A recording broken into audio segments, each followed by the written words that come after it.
ഇന്നത്തെ സ്പെഷ്യൽ വിഴിഞ്ഞം chicken fry. തിരുവനന്തപുരത്തിൻ്റേത് മാത്രമായിട്ടുള്ള വിഴിഞ്ഞം ചിക്കൻ ഫ്രൈ.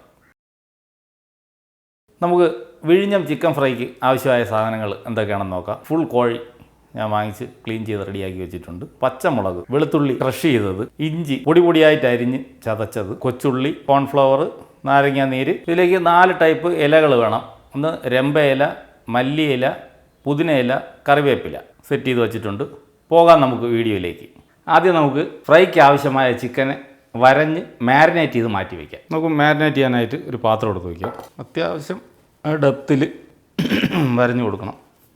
ഇതിനകത്ത് ഈ മസാലയൊക്കെ കയറാൻ വേണ്ടിയിട്ട്. ചിക്കൻ്റെ പീസുകളെല്ലാം നമ്മളെടുത്ത് വരഞ്ഞ് വെച്ചിട്ടുണ്ട്.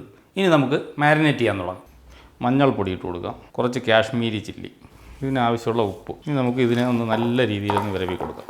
ഇനി നമുക്ക് ഇതിൻ്റെ മെയിൻ സാധനങ്ങൾ ഓരോന്നായിട്ടിട്ട് കൊടുക്കുക. ക്രഷ് ചെയ്ത് വെച്ചേക്കുന്ന വെളുത്തുള്ളി, ചതച്ച് വെച്ചേക്കുന്ന ഇഞ്ചി, നല്ല എരിവുള്ള പച്ചമുളകും ഒരു 10 കൊച്ചുള്ളി, രണ്ടും കൂടെ ക്രഷ് ചെയ്തതാണ്. ഇനി ഇതിനെ നമുക്ക് ഒന്ന് വിരകി കൊടുക്കുക. കുറച്ച് ചതച്ച വറ്റൽമുളക്, ഒരു നാരങ്ങയുടെ നീര്, ലേശം കോൺഫ്ലവർ. ഇനി ഇതെല്ലാം കൂടെ ഒന്ന് നല്ല രീതിയിലൊന്ന് മിക്സ് ചെയ്യാം. കുറച്ച് ഗരം മസാല പൊടിച്ചത്, പെരിഞ്ചീരകം പൊടിച്ചിട്ടൊന്നുമില്ല, അങ്ങനെ ഇടുകയാണ്. മല്ലിയില, പുതിനയില, രമ്പയില, കറിവേപ്പില, കുറച്ച് പച്ച വെളിച്ചെണ്ണ കൂടെ ഇതിൻ്റെ മേളിലൊന്ന് ഒഴിച്ചു കൊടുക്കും. ഇനി നല്ല രീതിയിലൊന്ന് തിരുമ്മി ഇതിലൊന്ന് പിടിപ്പിക്കാം. പീസിനേക്കാളും കൂടുതൽ പൊടിയായി. ഇനി ഒരു അരമണിക്കൂർ നമുക്ക് റെസ്റ്റിന് വയ്ക്കാം. ഒരു ഫ്രൈ പാൻ വെച്ച് അതിൽ വെളിച്ചെണ്ണ ഒഴിച്ച് ഈ ചിക്കൻ വറുത്ത് പോരാം. ഫ്രൈ പാൻ വെച്ചിട്ടുണ്ട്. നമുക്കിനി അതിലേക്ക് വെളിച്ചെണ്ണ ഒഴിച്ച് കൊടുക്കാം. നമുക്കിനി ഈ ചിക്കൻ എണ്ണയിൽ ഇടുന്നതിന് മുമ്പ് ഒരു ചെറിയൊരു പരിപാടി കൂടെ ഉണ്ട്. ഈ ചിക്കനിലുള്ള പൊടി ഒന്ന് ജസ്റ്റ് ഒന്ന് ചെറുതായിട്ടൊന്ന് തട്ടി ഒന്ന് ഒതുക്കി മാറ്റി വയ്ക്കണം. എണ്ണ നല്ല ചൂടായിട്ടുണ്ട്. നമുക്ക് ഓരോ പീസുകളായിട്ട് ഇട്ട് കൊടുക്കാം.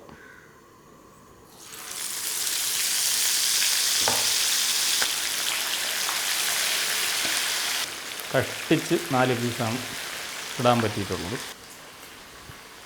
ചെറുതായിട്ടൊന്ന് മറിച്ചിട്ട് കൊടുക്കുക.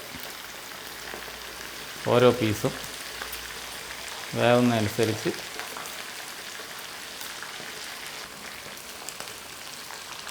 മാറ്റി വെച്ച കുറച്ച് പൊടി ഇതിൻ്റെ മേളിലൂടെ ഒന്ന് കൂറ്റി കൊടുക്കണം. വിഴിഞ്ഞം ചിക്കൻ്റെ ഹൈലൈറ്റ് എന്ന് പറയുന്നത് ഈ സാധനമാണ്. ഈ സാധനം എണ്ണയിലൊന്ന് കരിഞ്ഞു പോകാൻ പാടില്ല. നമുക്കിനി ആദ്യം ചിക്കൻ്റെ പീസുകൾ ഓരോന്നായിട്ട് കോരി മാറ്റാം. ഇന്നെടുത്ത് മാറ്റാം. നല്ല ഫ്രൈ ആയിട്ടുണ്ട്. ഇനി ആ പൊടിയും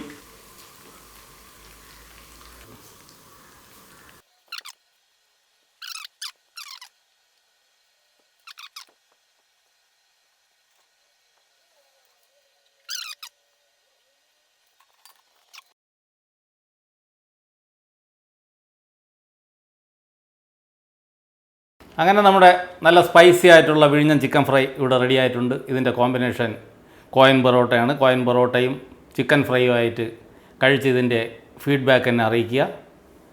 ഇനിയും ഇതുപോലുള്ള വ്യത്യസ്തമായിട്ടുള്ള വീഡിയോയുമായി വരുന്നവരേക്കും നന്ദി, നമസ്കാരം.